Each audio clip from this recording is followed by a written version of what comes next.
Alright guys, andito na naman ako sa nag-iisang sandigan ng iPhone repair na walang script. Ano po bang sinadya natin dito at kayo ay napadalaw? Magka-claim po sana ako ng insurance kasi po yung cellphone ko po ay naipit sa bag. Naipit? Ngayon, anong issue nito? Kahit high brightness na po siya is madilim pa rin po siya. Madilim siya, tignan nyo. High brightness na yan pero ganyan siya kadilim. Ngayon, magki-claim kayo ng insurance dito sa... Kasi kami nagki-claim lang kami ng insurance. Depende sa aksidente. Wala nang basag to, sir eh. Ito, ha? Meron akong 20. Ha? Yan.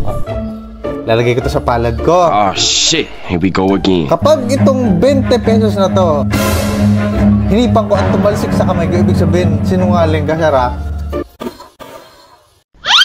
Run. Lumipad, sir! Niloloko mo ako, hindi totoo storya mo. Gawa-gawa mo lang para makalibre ng gawa eh. Kami nang bahala sa iPhone 13 Pro Max mo. Ililibre ka namin ng repair dito. Kaya, roll the intro! Let's go!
Stores locations.